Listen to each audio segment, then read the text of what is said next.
Pernah nggak sih kamu pengen banget belajar sesuatu yang baru, tapi pas lihat biayanya, aduh, bikin mundur. Atau mungkin jadwalnya yang nggak cocok sama sekali sama kesibukan kamu. Kamu nggak sendirian kok. Pendidikan tradisional itu ya bagus, tapi seringkali terasa kayak benteng tinggi yang susah banget dipanjat. Nah, gimana kalau ternyata ada kunci rahasia buat ngebuka gerbang pengetahuan itu buat semua orang? Yuk, kita cari tahu bareng-bareng. Coba deh lihat angka ini. 439%. Ini bukan cuma angka acak loh. Ini adalah lonjakan biaya buat menjalankan universitas di Amerika Serikat sejak tahun 1982. Gila kan? Angka yang bikin kita mikir keras. Ini udah bukan lagi soal biaya, tapi soal pertanyaan mendasar. Gimana nasib akses kita ke ilmu pengetahuan di masa depan? Dengan biaya yang meroket gila-gilaan, banyak ahli menyebut ini gelembung pendidikan tinggi. Mirip kayak gelembung properti yang suatu saat bisa pecah. Sistem yang kita kenal sekarang ini lagi di bawah tekanan hebat. Pertanyaannya bukan lagi apakah sistem ini bakal bertahan, tapi gimana sistem ini akan berubah. Dan apakah kita sebenarnya ada di ambang revolusi besar dalam cara kita belajar? Oke, untuk menjawab teka-teki ini, kita akan mulai sebuah perjalanan. Pertama, kita selami dulu gelembung pendidikan ini.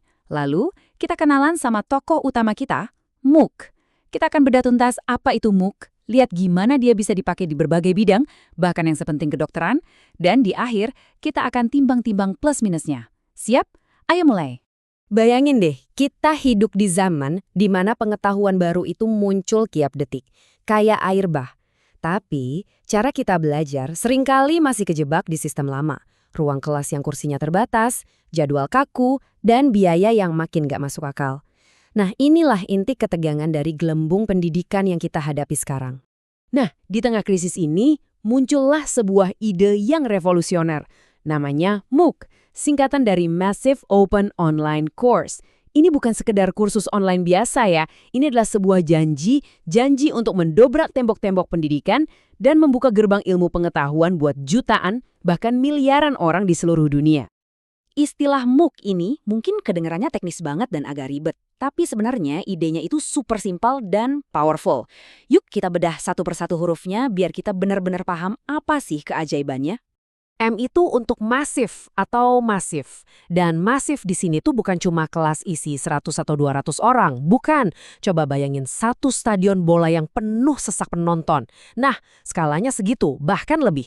Satu kursus bisa diikuti ratusan ribu orang sekaligus tanpa perlu nambah satu kursi pun. O-nya untuk open atau terbuka. Kata ini penting banget. Terbuka itu artinya, pertama, gratis, 0 rupiah. Ini langsung meruntuhkan tembok finansial yang jadi penghalang terbesar banyak orang. Kedua, terbuka itu artinya nggak ada syarat masuk. Nggak peduli latar belakangmu apa, kamu dari mana, pintu ilmu ini selalu kebuka lebar buat kamu. Oh, yang kedua, udah pasti, untuk online. Semuanya, mulai dari materi pelajaran, diskusi sama teman sekelas, sampai ujian, semuanya terjadi di dunia maya.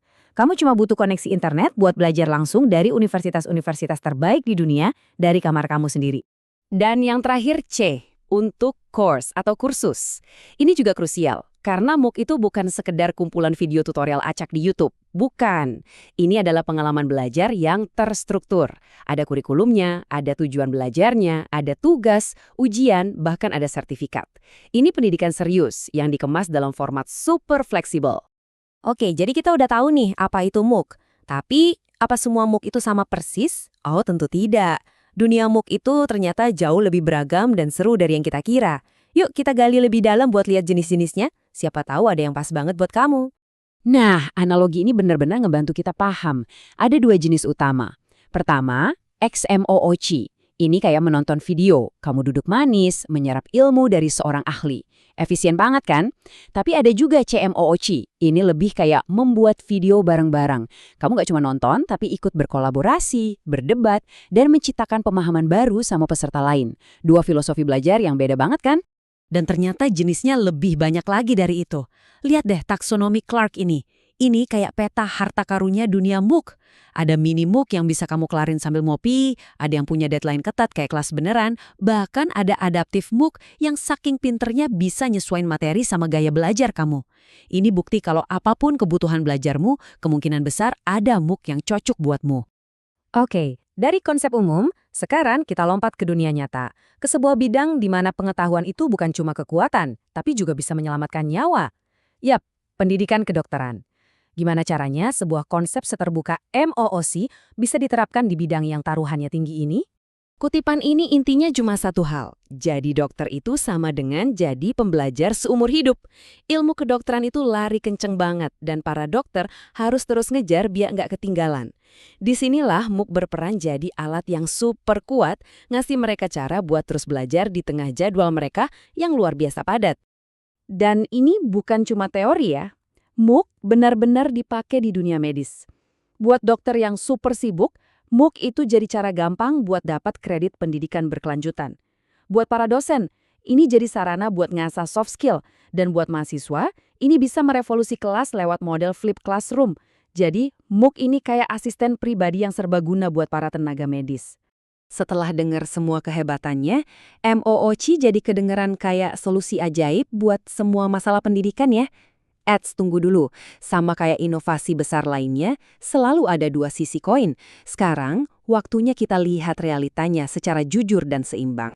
Slide ini adalah potret jujur dari MOOC. Di satu sisi, ada janji akses universal, gratis, dan belajar mandiri. Keren banget. Tapi di sisi lain, ada kenyataan pahit kayak tingkat dropout yang super tinggi dan nilai sertifikatnya yang kadang masih jadi tanda tanya besar buat perusahaan. Ini dilema yang menarik kan? Gimana caranya kita memaksimalkan kelebihannya sambil ngakalin kekurangannya? Jadi kesimpulan utamanya apa dong?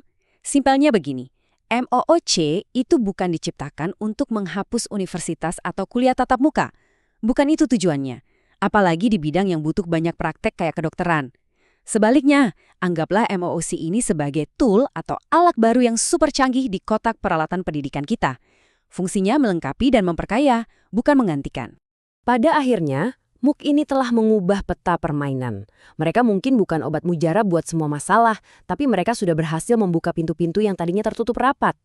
Mereka ngasih kita lebih banyak pilihan dan kendali atas cara kita belajar. Jadi, pertanyaan terakhirnya bukan lagi tentang MOOC, tapi tentang kita, tentang kamu. Dengan semua pilihan yang ada di ujung jari kita, gimana cara kita akan merancang masa depan belajar kita sendiri? Coba deh renungkan.